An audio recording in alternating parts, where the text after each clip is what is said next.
Hello and welcome to the very first Cork On Screen, a programme dedicated to new and innovative films being produced in Cork. Tonight we'll be showing 5 films ranging from drama to documentary to horror. We'll be chatting to the filmmakers behind them and seeing what it takes to make a film in Cork, so stay tuned.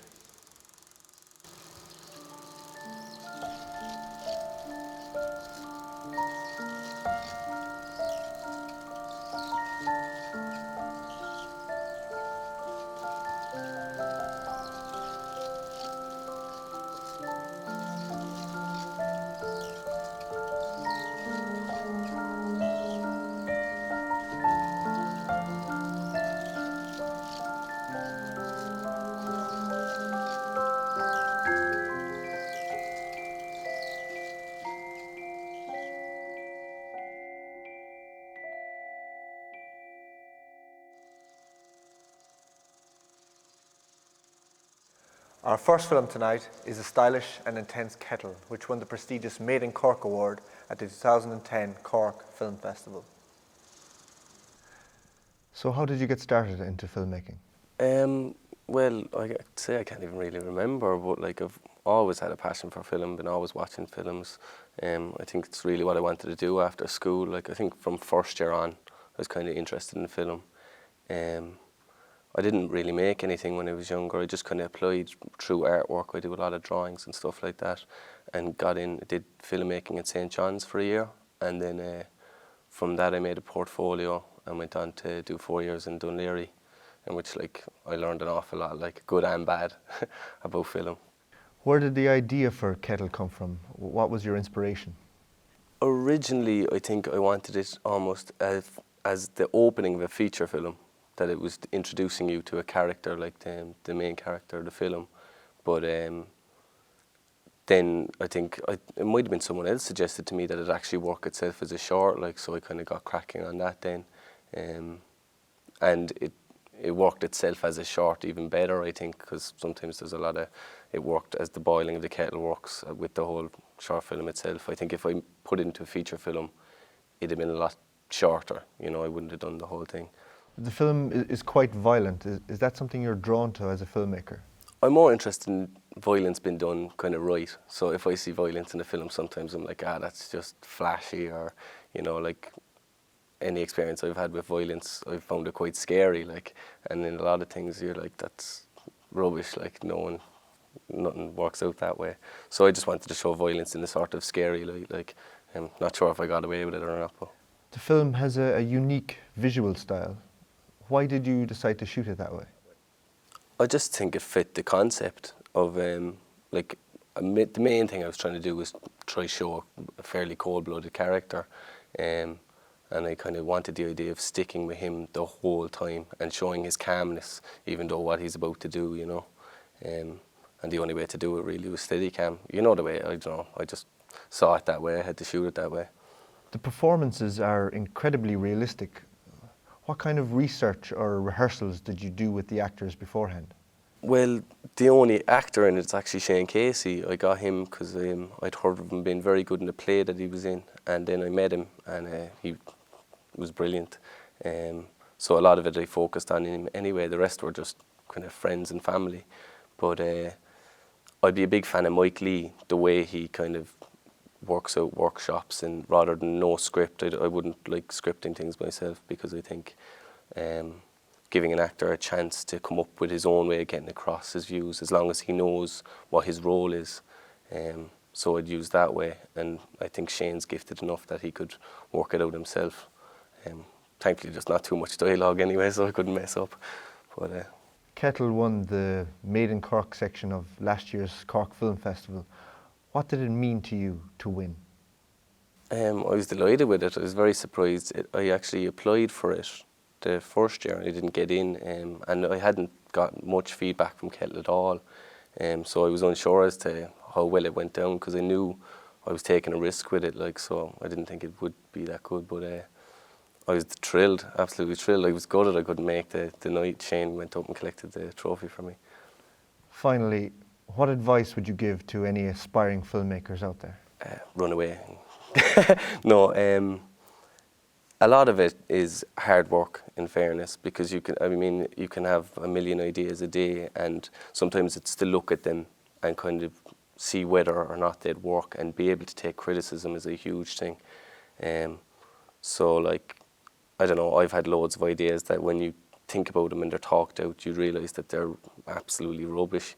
And I think it's to realise that, and just to be good with working with others, and hard work. That's about it, really.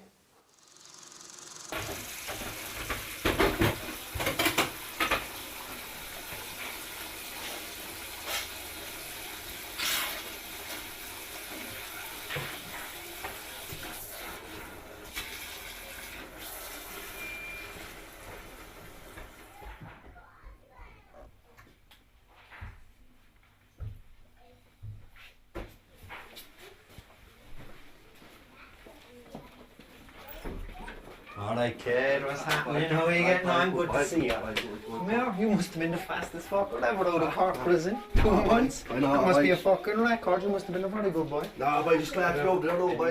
Any fucking stories for us, no? Nah, fuck off, boy, just glad to be out, boy. Come here, where's your man? Go on out the back and play down, yeah? Sitting in there. No, I won't be staying long, No, I won't be staying you long. I have to a go, fucking boy. drink. Come here, you've been waiting long enough now for a drink. Come on in there, boy. I'll just get your stool there, yeah?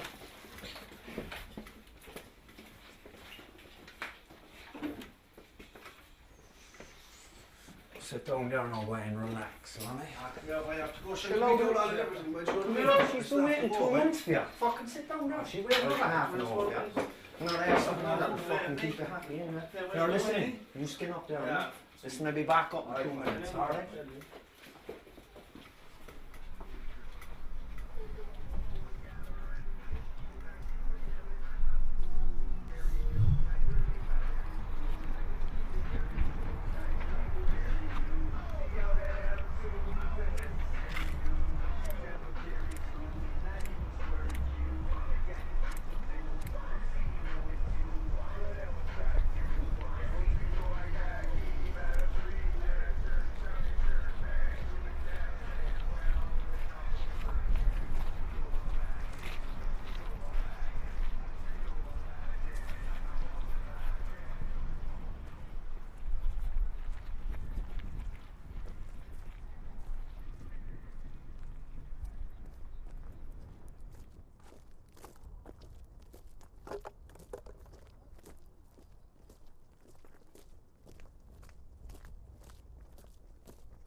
Alright, yeah?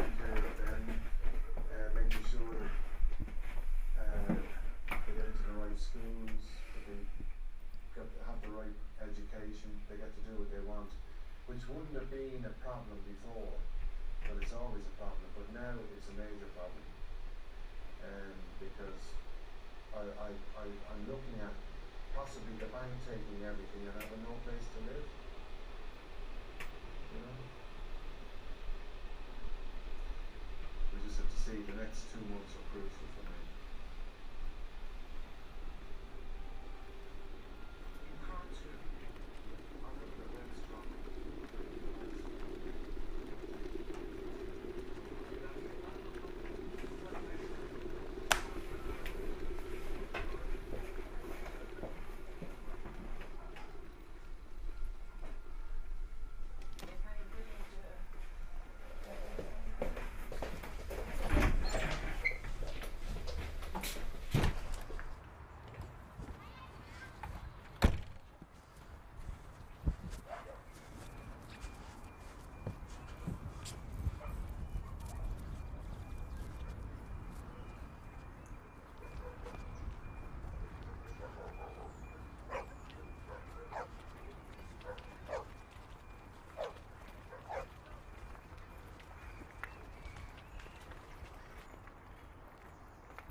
Our next film tonight is the comic drama Heart, directed by Mark Cogan.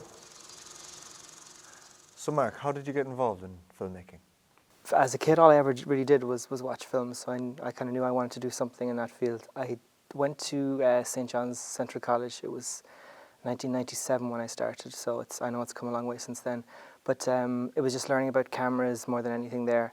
And since then, I've just been writing and producing my own shorts pretty much non-stop.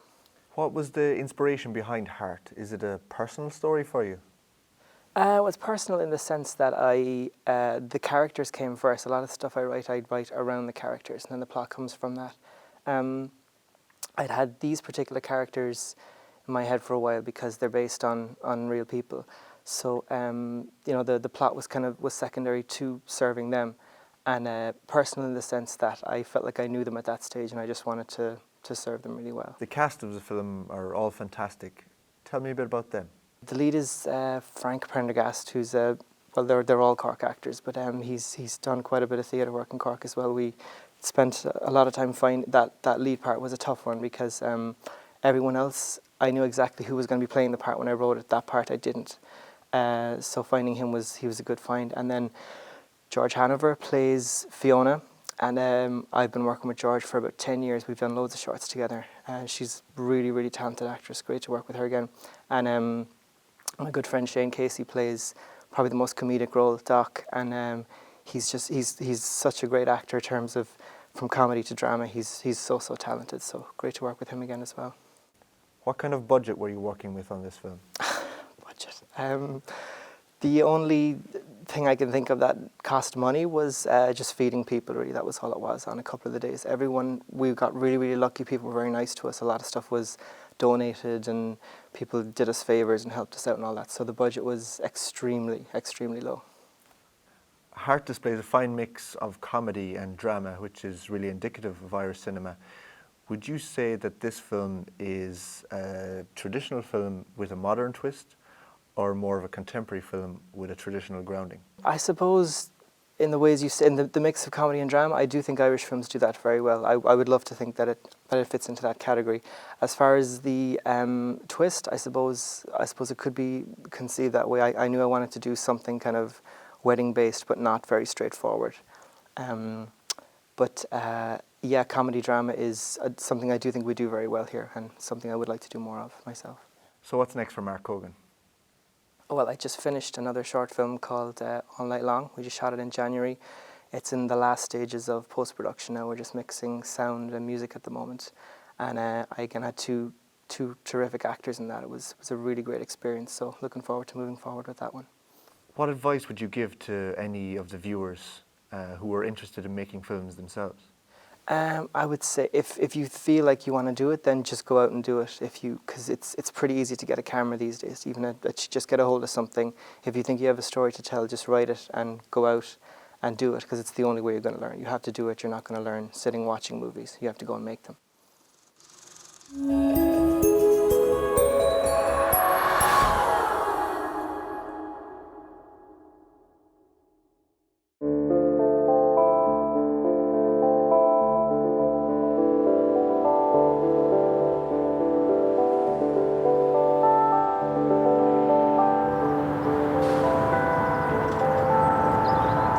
Fiona, my buddy Shawnee wants to know if you go out with him. Cross-eyed Shawnee. Oh, Jesus, no. Come here, his eyes freak me out. I never know which one is looking at me. Usually the green one. Come on, Doc, she's way out of his league. Oh, well, thanks, son. Anyway, I can get my own men, thanks. Yeah, check your traps.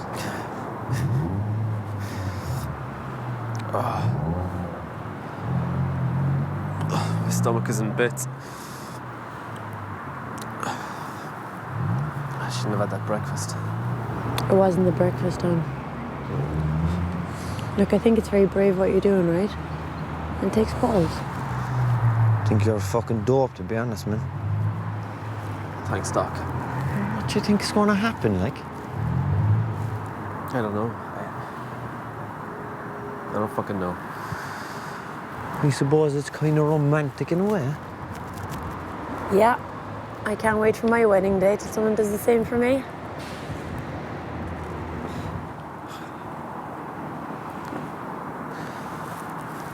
Look, I know you think...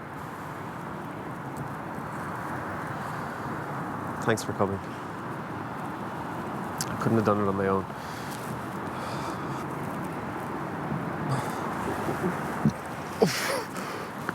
Again.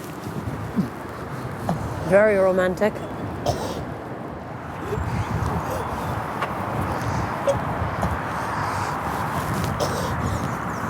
Jesus. I'm fucking ready, Bray. I'm going to the shop there to get breakfast roll with tomato sauce and butter. Do you want something? I don't need food, like. All right.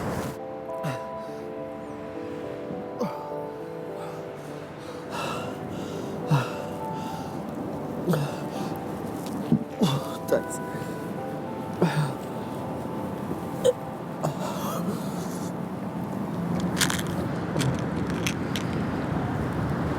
Did I?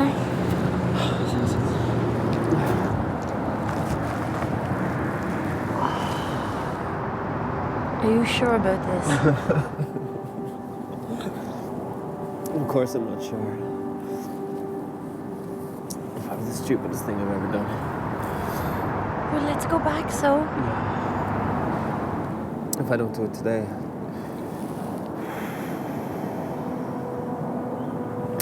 I just need to know either way. But you're making yourself sick. I'll be fine. I just need to get there.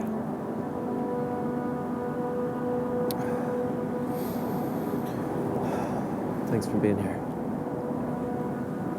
I appreciate Doc coming too, but I really need you here. Yeah, it's okay. I know I'm your favourite. I'll always be here for you, okay? Oh, look, I can see your face.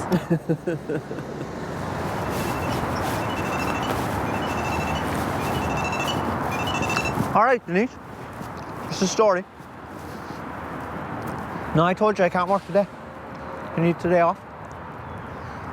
And I can't fucking train him anyway, Denise. Because I don't speak fucking Polish. No, I know I can't. No, that's it. No, I can't. Get someone else to do it. Yeah. Do you know me buddy Damian? Yeah, the steamer. No, I'm going to a wedding. God, no. No, his ex-boyfriend there is getting married and he's going to confess his undying gay love to him. What? Yeah. Denise says hello. All right, Denise, fuck off. I'll talk to you later. Jesus, Doc, Denise. You might as well have written it on the fucking wall. What is it, like that she's twice the woman you left her? Yeah, twice my weight, maybe. Wow, you bitch. Thanks. Jeez, we nearly got a glimpse of the real Damian there. Sorry for dragging you into this. But you guys are like my family. Shut up. You didn't drag us. That's what we're here for. Well, I wanted a day off and your queer breakdown just kind of coincided with it. You're an animal. Yeah, wrap your lips around that there now and suck in it. I'm fucking warning you. It's the only thing you'll see my lips wrapped around anyway. Yeah, well, it's not like I have an offer. Yeah, I'm grand for syphilis, thanks. Blame your mum. Guys, I appreciate the distraction, but seriously, if I don't do this now, I'm not going to do it. All right, come on, let's go wreck a marriage. Sorry, humour? Look, are you sure you actually want to do this? No, I'm not sure. I'm going to go to the church and tell them how I feel. Will you stop fucking asking me? I'm on about that. I'm on about letting a woman drive your car. Excuse me. I wasn't finished eating that. Thanks, love. And when everything's perfect, we just smile. Smile, it lights up my way. Smile, we'll end this perfect day. Hey, hey, hey.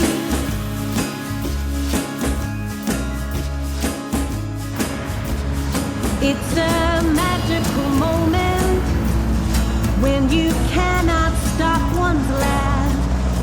And when tears come from nowhere,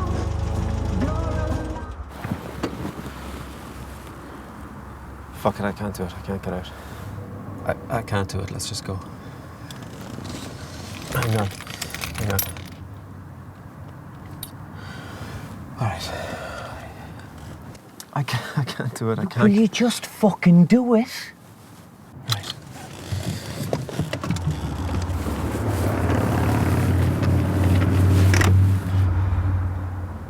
What? Jesus, you put it away though. How was the head? Dying this morning. Dying. Yeah. Put some serious dent in that bottle of sun before last night. Do you have any hueys or anything? Did you throw up? About 4 times. Oh, Jesus Christ.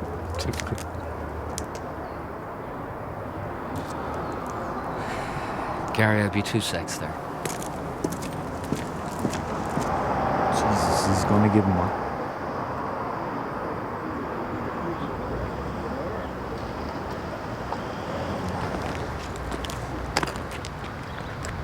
Damien, what the fuck are you doing here? I had to talk to you. That's your brother, yeah? Gary, isn't it? Damian, what the fuck? Are you out of your mind? You come to my wedding? Well, you won't answer my phone calls. Yeah? You won't talk to me. Take a fucking hint. It's over, okay? I'm finished with all that stuff. I'm Susan now. She's good for me. Family loves her. How do you feel about her? Get married to her, for God's sakes. I don't believe this. I really fucking don't. I mean, Look, why can't you just let it go? It's fun while it lasted. She gets it all, so wedding, family, friends, keep your fucking voice down. I'm fucking warning you. Keep it down. A version of you, anyway. You'd actually do this. You're going to marry someone. You're going to lie to her. You're going to lie to your family rather than admit who you are. You don't know a fucking thing about it. Don't do it, Mike. I love you.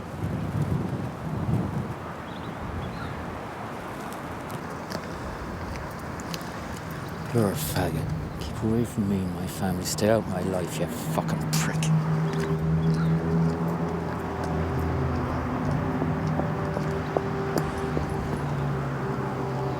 Stay with him.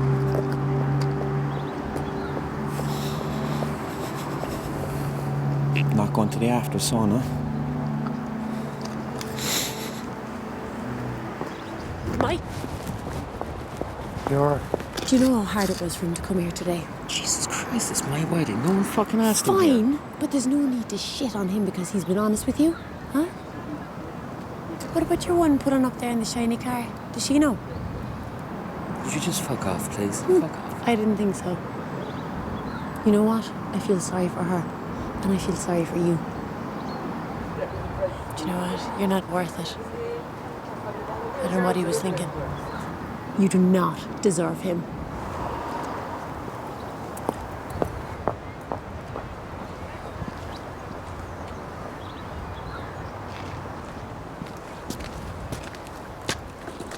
Hello, how are ya? Congratulations, best of luck and all that shit. Nobody calls my friend a faggot, except me.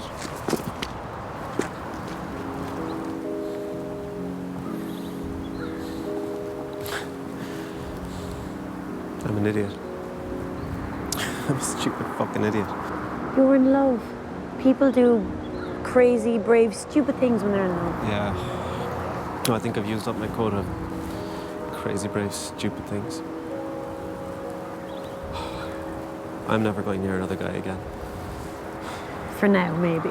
I'm serious. If Mike can do it, so can I. From now on, I'm only interested in women. In fact, you and I should get married. Oh, yeah. Yeah, I could really see that. Of course, I might have to keep a boyfriend or two on the side, just in case I actually want sex. Good idea. Me too. Damien, 12 seconds. You were straight for 12 seconds. No, let's keep the fake marriages to the experts, huh?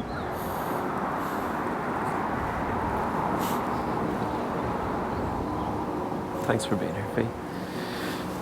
It's good to have someone's hand to hold. It is.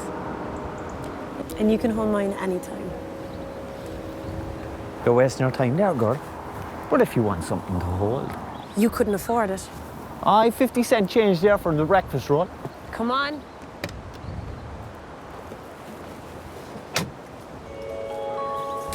It's a comfortable Jesus, did you see the state of Mike's one? And she's like, I won't even go there. I doubt he'll go there either. I'm going for the pint. Yeah. Loafers? What am I fuck? Come on, we might catch the rugby. You might get lucky. smile, it lights up my way. Smile will end this perfect day. Smile won't make you sad. Smile, it's not so very hard. Hey, hey, hey. Hey, hey, hey.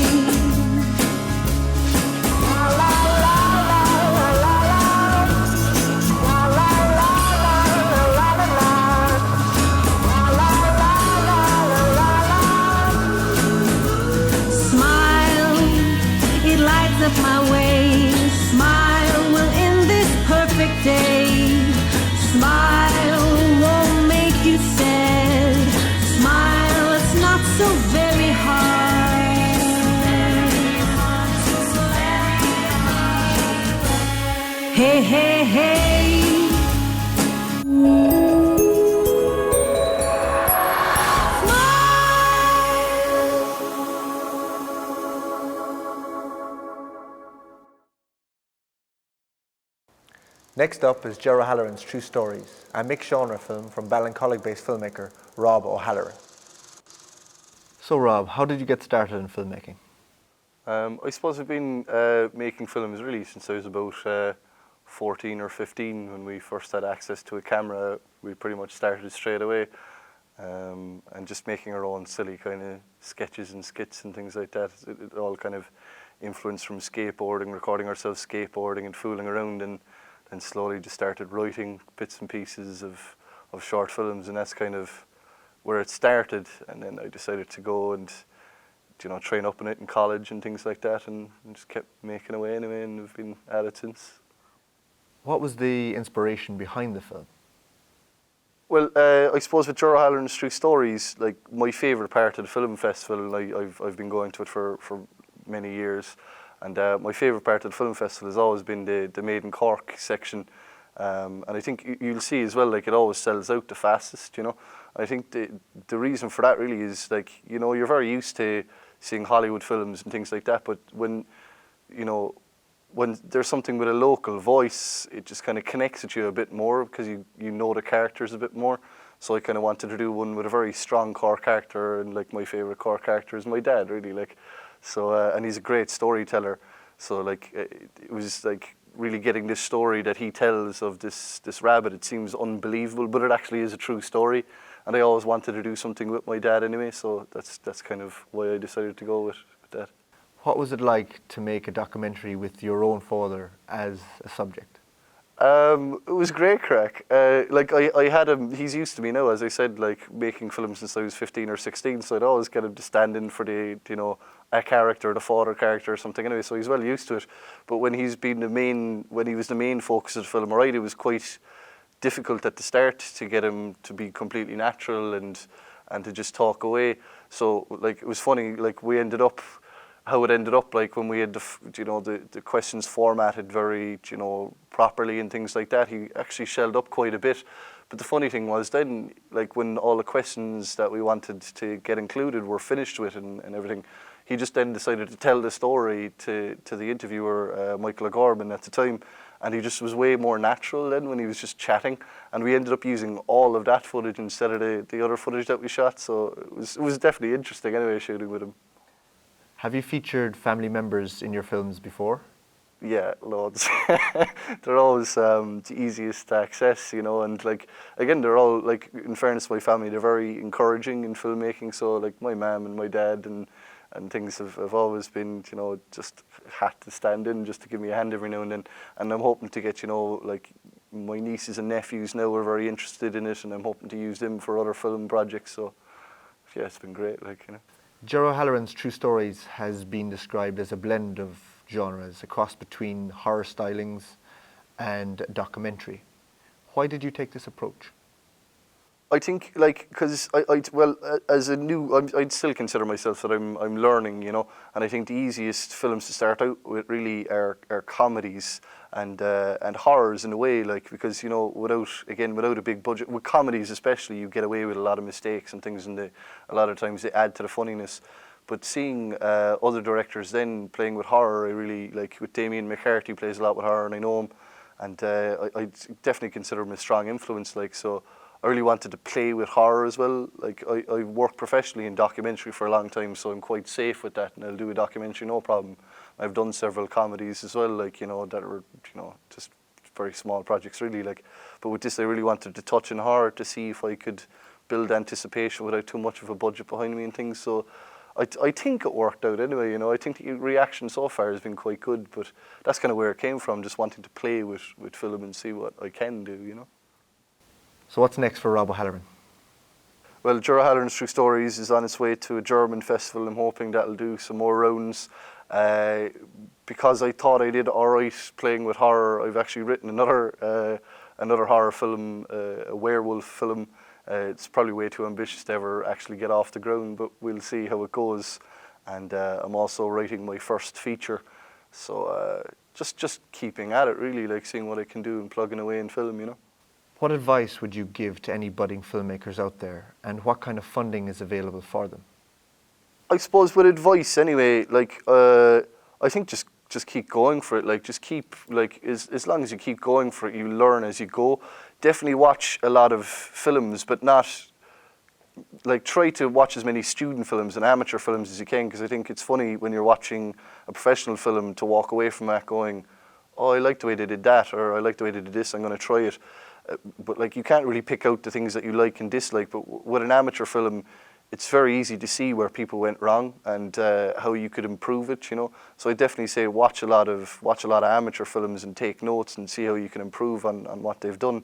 And like, as for funding as well, I mean, like, there is actually a lot of funding out there, really, but you just have to go looking for it. I mean, there's the Broadcasting Authority of Ireland give funding for documentaries and things like that on a Sound and Vision scheme, it's called, that they've running. So you can apply for it, and there's different rounds during the year. RTE and Film Base do funding, you know, different festivals have their own funding as well. If you just keep just an eye out for it, really, on websites like the Irish Film Board website, and, you know, there's a lot of websites out there. Just keep in touch with these things and just realise the opportunities that are out there, and just keep applying for funding. Just keep at it. As well, I suppose, once you have made films as well, another thing that I'd say is to definitely put them into as many festivals as you can at all possible. Just keep going for different festivals. Because I think it's a shame, like, a load of my friends are filmmakers or creative people, and they've made films in the past that are just kind of sitting on shelves, and they feel, oh, that project is done now, and move on to the next one. But really, like, if you start putting your films into festivals, you get a small bit of a name for yourself anyway, and you'll find it a lot easier to apply for funding and things like that. So if any advice I could give, it'll probably be that anyway, you know.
I suppose, to be fair, I started keeping birds since I was about 12 or 13, maybe even before that.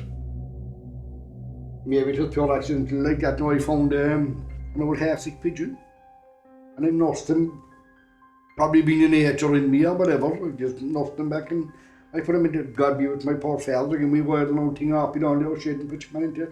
And sure, after 3 or 4 weeks, my father goes, he's gone, now let him go. I said, let your man fucking go, and your man came. Flew around and you know, once he came back, of course, that's what caught me. When's your man coming back, you know? And he kept him, I should after that, you can, I've been fucking pigeon last night, Jesus Christ, was on my poor father, mate. I've kept rabbits, I've kept guinea pigs, I still have a pheasant to this day. So I kept every creature you could probably name that you'll keep in Ireland. Not fierce exotic creatures, but every animal you can think of in Ireland, I suppose I've kept. And I suppose the strangest thing that ever happened to me was I had a rabbit that a lot of people wouldn't believe that he used to actually kill my small birds. The rabbit used to come out into the same place as the birds, we'll say. But of course the rabbit food, I used to also feed the rabbit bread in, as well as his food, and he got a small bit cute and started bringing the bread out with him. And of course the birds would land on the floor for the bread. Now, it took me weeks to find this out, but I actually thought the birds would actually pass. They were small birds, and they were zebrafinch, small lads, and I thought they were actually passing me over my head when I used to go into them, and to feed them. I said, this fucker, I said, is so clever. And I mean, an animal is not clever, to be fair. Well, then again, take a pigeon that'll fuck off and come back home, and, you know, things like that. I said, an animal is normally not that clever, but I said, this fucker, just pick up the bread and drop, and he used to do it. Drop it out and he'd stand there like a cat. like a fucking cat. And you'd wait for the bus to run, a small bit of and wham! I couldn't fucking do it. I said, a rabbit can't do this like a rabbit. And yeah, man, he tear him to pieces now and talking like a cat, like. If I had a camera at the time, you would say, Jesus Christ, incredible, like, you know? If you put it on the nature program in fucking RT, they wouldn't believe it. I actually said to the vet, he's a vet that I work with the Cork County Council, and I actually said to the vet, he'd be the vet with the Cork County Council, what happened? And the man actually looked at me and said, this fella, okay, honestly, do you know? He couldn't believe it. He came back to me about a month after I'd said, he said, Jesus Christ, I said, Joe, I was on to other vets about that. He said, you had me puzzled, he said, I'd be fair. But he said, I went on to other vets about that. And seemed he wants to do it, once. He said, maybe what happened, he reckoned, what happened to the rabbit, he reckoned was, he said, was there a bird died and fell on the ground or something? He said, maybe there was, you know, although I saw my name at the time. And he said, maybe a man nibbled at it and tasted the blood and tasted. And seemingly once you taste, seemingly we're the same humans, and seemingly once you taste the blood, taste the flesh, that you will keep going for it, like. And your man kept fucking going for it, boy, and kept going for it, and wasn't happy with his seed or his lettuce or, you know, which it normally would be. Kept fucking killing him, boy. Even though they're vegetarians, they're once they taste it. So does he advise me, he said, is he still with the birds? And I said, no, I said, I had to move him. And he said, better luck, I said, your man reckoned he'd have killed every one of them. Every one of them, once he tasted it, that they will. But seemingly any animal will do this, but hard to believe, but they will do it. Unusual story, but it did happen.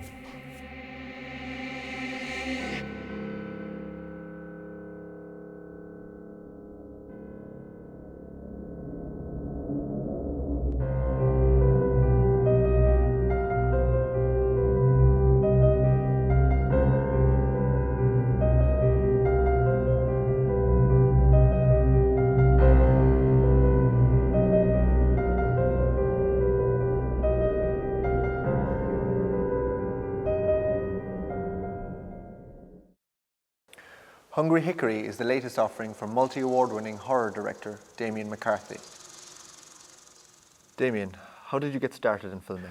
So I suppose it was just really, to begin with, it was just like everybody, I just was a very big fan of films.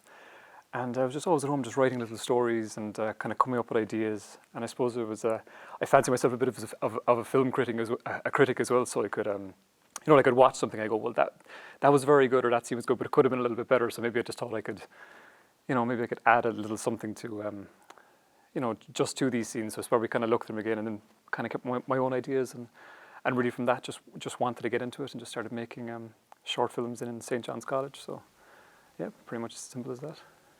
What was the inspiration behind Hungry Hickory? We had made 2 short films before this, which were both. The first one, He Dies In, was a horror film, and then we did Hatch, which was kind of more, I suppose, comedy horror. And then it was really for Hickory. Then we wanted to go back and just to do a very simple kind of one person in one room type of horror film, again with comedy in it. Again, like, so it was just it was this whole thing of taking very, like, I suppose, very used kind of ideas in horror. I mean, like, basically in Hickory it is about this girl, and she's staying in a room for a night, and this little door appears on her wall, and from and it's an idea that's really done, like, this kind of creepy little door that somebody finds in their apartment or house, and it was done a lot in the 80s, like the Twilight Zone and things like this, and it was really just to take that idea and then kind of just to play around with that and then kind of see what's gonna come out of the door. And that's kind of where all the suspense, I suppose, in comedy was coming from, waiting to see what's going to come out. And as well, I think the fact that the 2 short films I made before that, it was really building up to a punchline, and then the punchline was in the last, it was really at the end. Whereas with Hickory, I kind of wanted to, I suppose, just as I'm learning to make films and stuff, I wanted to put the, I suppose, the bigger scare in the middle of the film, and then have the film continue, just to see what it's like then, that once people have seen something, that they've actually been scared by the middle of the film, and then just to see kind of what it's like to have the film still going on, even though, like, she has been scared, but now it's still going, and you're kind of waiting for this scary thing to come back. So I just wanted to see, as I said, just as I'm experimenting and learning with short films, just to see what that would be like to structure it that way. So yeah. What is it about horror films that excites you as a filmmaker? Okay, well, I suppose first off, I would just be a very big fan of horror films, and I'd always be, I suppose, I'd be trying to keep up to date with what is coming out, and even the J-horror thing, and just, it's kind of an interesting genre, just from around the world, like that there is, what the French do with a horror, as opposed to like what the Americans do, and even, down in Japan, stuff was coming out of there, and.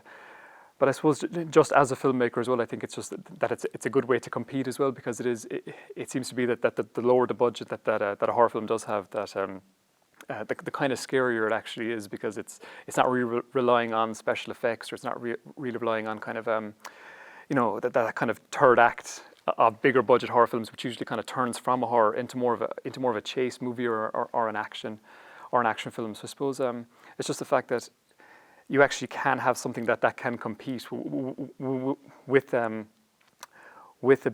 bigger budgeted film. I suppose even if you look at like some of these breakthrough films like Paranormal Activity, which was like 15,000 and it just made it made millions, and then or if you look at like the original Ring film, which cost $1 million, it was terrifying. It was such a terrifying film. And then they remade it and it was like 50 million, and it wasn't scary at all. It was just too glossy and stuff. So I think it's just as a kind of a genre to even start making films, and it's kind of a, I think myself, it's kind of a good one to start in as well, because you can compete in it, and all you're really looking to do with a horror film is just to tell a good story, but also really just to actually scare the people watching it. Whereas of course if I tried to make like a low budget action film, I couldn't compete at all, because it's because obviously the more budget you have towards these kind of set pieces, the better the film would look. So I suppose it's just that, I think it's just a good place to start. I mean, even like a lot of the directors that I'd be fans of, who have made, who are very good directors, say a lot of them would have started in horror as well, and then kind of, actually, I suppose the more successful they would have moved away from it. And those who didn't, I think that their later films don't really compete with their earlier stuff, because it's just, they had to be. They had to be more inventive with how they scared people, and they had to be more inventive with, I suppose, what was scary on film as well. So, yeah, I just think it's just an interesting, just an interesting genre. Yeah. Your short films Hatch and He Dies at the End have screened all over the world and have won numerous awards. What does that mean to you? I'm really, I suppose I'd be surprised, because I would be very happy with them. Obviously, that they have screened it, that they have done so well, because even before He Dies at the End, I had made, I went to St. John's College and I did make a few shorts, and I couldn't get them screened anywhere, because like obviously they weren't very good, I suppose, but it was just that I think I was still learning, that I definitely was still learning with the first few shorts I made, but then to be able to, I suppose, sit down afterwards and look at them and go, well, why didn't they do any good, and why couldn't I get them screened anywhere? And I suppose just to kind of, just to look at them, and even kind of look at the basics, like we'll say the technical side of it too, kind of like where am I putting the camera, and how is this kind of flowing together in the edit afterwards? And it obviously wasn't, it was jarring, and even the scripts and stuff would have been way too ambitious. So I think when it came to He Dies at the End, I said, right, I'm just gonna, because it had been a few years before I'd actually made a short film, so I said I'm gonna go back and I'm gonna do another one, but it's gonna be so simple, there's gonna be no dialogue in it, it's just going to be really just as simple as I can make it. And I managed to get this office to film in, and my buddy Fintan Collins is an actor anyway, so we just kind of got together, and just a few of us from St. John's, I think it was only like 4 or 5 of us, and we just shot it in the day, and it just kind of worked, I suppose. It was just, I think it was just so simple that I think it just, and there was no dialogue in it either, so I mean it travels well as well. So and then we went to do Hatch, and I suppose I wanted to do something, I didn't want to, I said, that I didn't want to do like She Dies at the End. I didn't want to do like a remake of it type thing. So I think it was, I think with Hatch, and I really wanted to, I suppose, make something that was still silent and still something that I could kind of do, I could do on my own type thing. Well, obviously I need a lot of help from friends and crew and stuff, but just something we could do with the very little money that we had.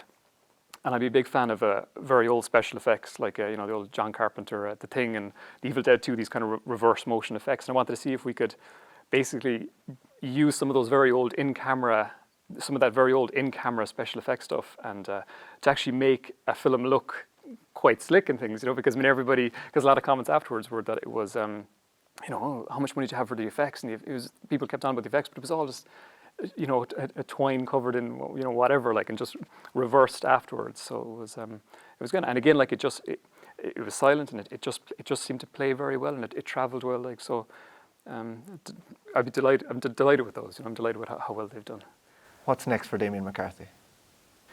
So next, I'm just finishing up my fourth short film, and it's along the same line again. I'm still kind of practicing with horror, and it's called Never Ever Open It, and it's I'm just in the last stages now of kind of sound designing it, and I've just finished rewriting my first feature-length horror script, which is what I was saying earlier about. Hopefully, that it would be this kind of thing that it will concentrate on what would make a good Irish horror film. I suppose that we could kind of relate to a little bit. That is just supernatural and low key, and again, hopefully has that kind of comedy horror type thing that I've been doing with my shorts. There's no point in suddenly trying to make a completely different film when I go to, just because it's a longer film. And that's it. I suppose just maybe kind of start moving away from short films now and hopefully into feature length. Any advice for the budding filmmakers out there? Yeah, I definitely think just something that, as I say, what I would learn myself, just my own short films would be just the simpler you keep it, definitely the better. Just very short and simple. And I know it's great to try to, I'm a fan of all these kind of, action films and all this kind of stuff as well. But at the same time, I do think that just if you can kind of make something that's with things that are accessible to you, and just just keep it very simple, I guess, and kind of write around what you have available to you already, and then even if it's terrible, like it's still sit down and watch it after and go, why is it bad, and then just kind of learn from that and then do something else, and because you might find that even if you have a few scenes in it, and even if one of them works, you go, well, that worked quite well, and you can kind of learn from that, and I think we'll just grow from there. So yeah.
The final film tonight is the experimental documentary Greyhound Track from acclaimed video artist Mike Hannon. So Mike, how did you first get involved in filmmaking?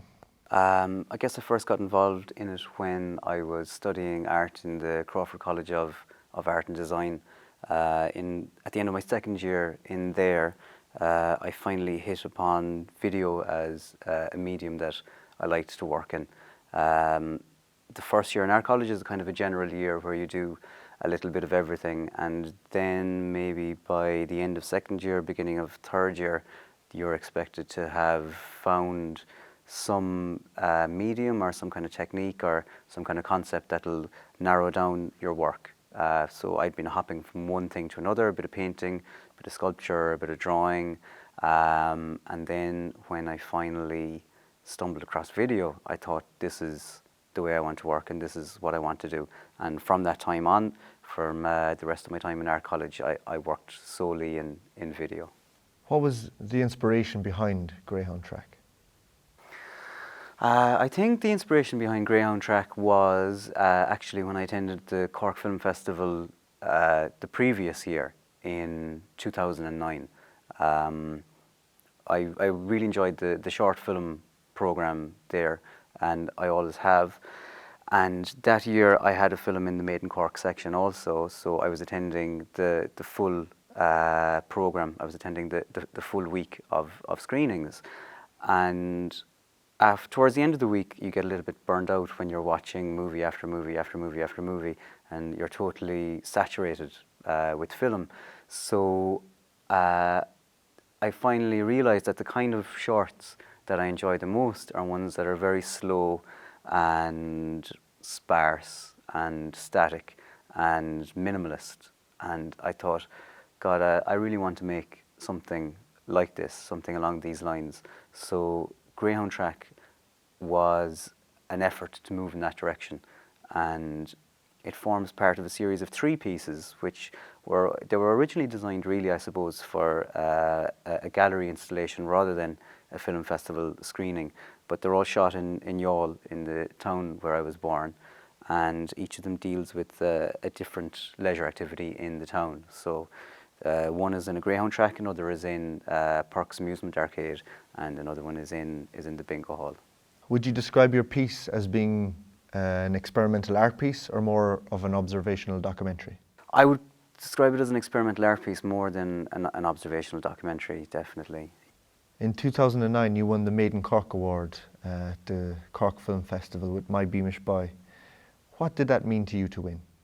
Even though I had always worked as a visual artist and I'd always worked doing kind of odd experimental type stuff, one of my ambitions had been always to make like a normal documentary, just a normal, down-to-earth, honest-to-goodness documentary.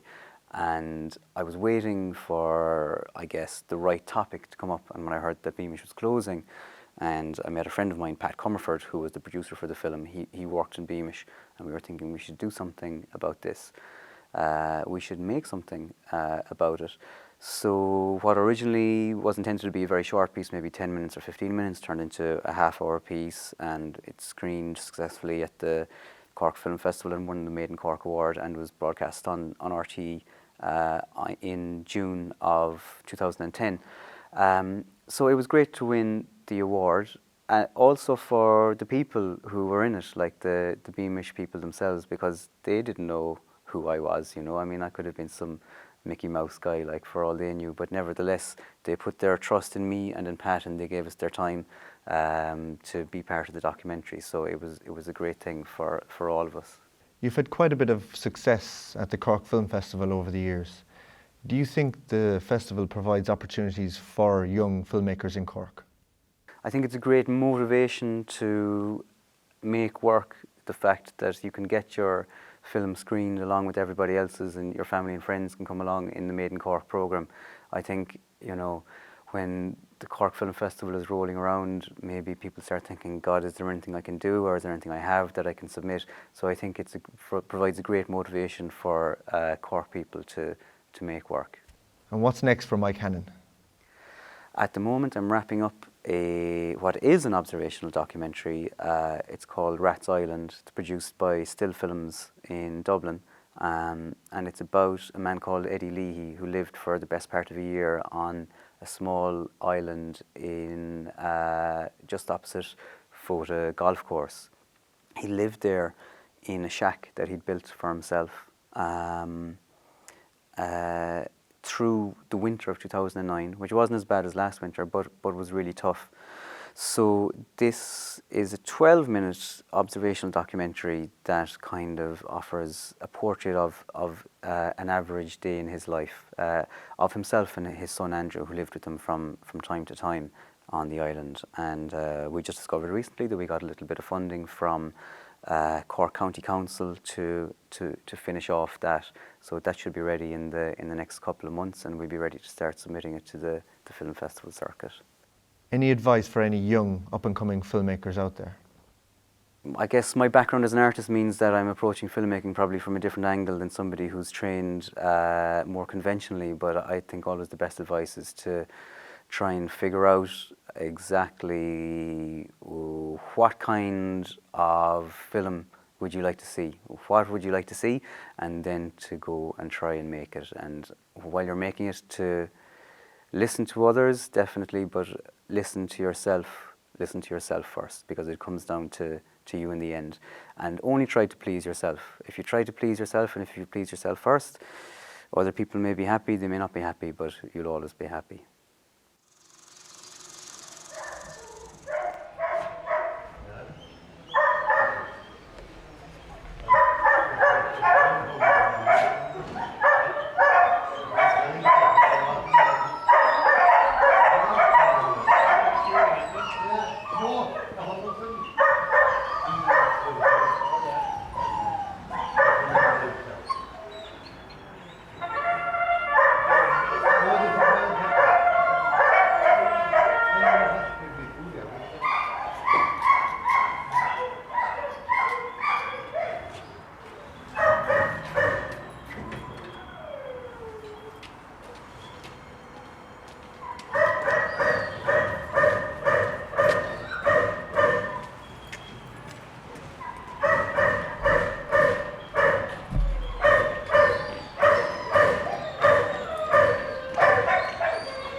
About which dog I had? Dog? Oh, what do you mean they were talking about it? They were over. Yeah. They were over. Yeah.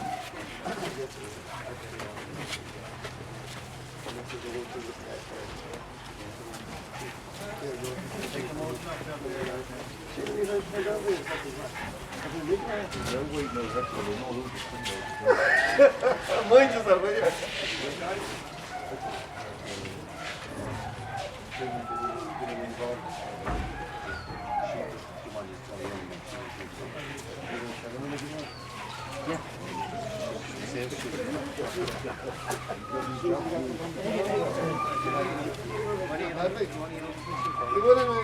Should only be willing to do it 64, right?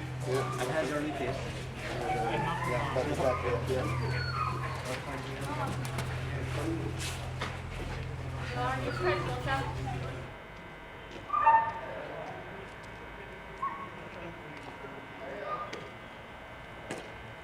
That'd be ready to slow down over here. They're hoping we're ready to slow.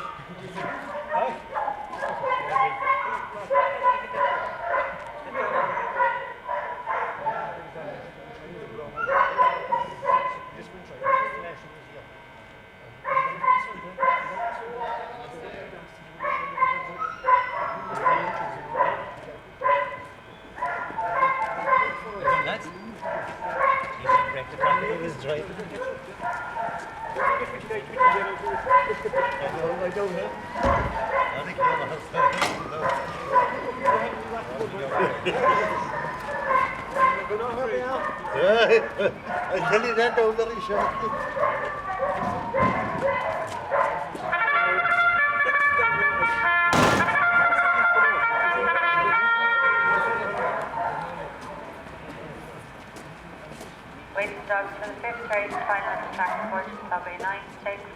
kindly sponsored by all transport. 1 minus 1, traffic 2 to 4, no change. 5 minus 1, 6, no change.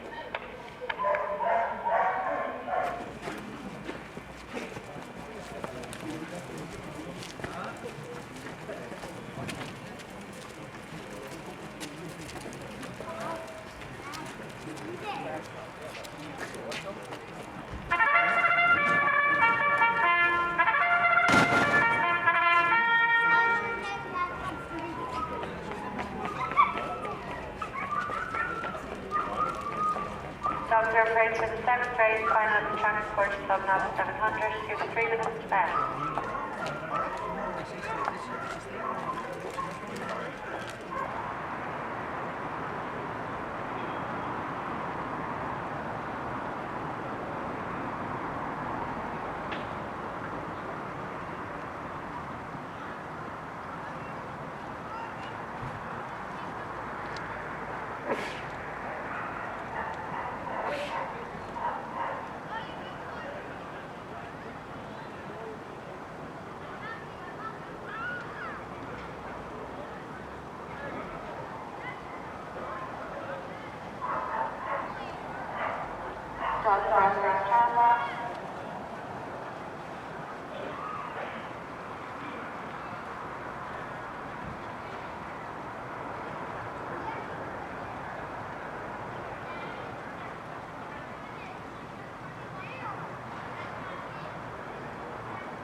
Result 645 times 3956.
So we've reached the end of tonight's show. Thanks to all the filmmakers who shared their films and their insights. Look out for more locally produced films on Cork Community TV.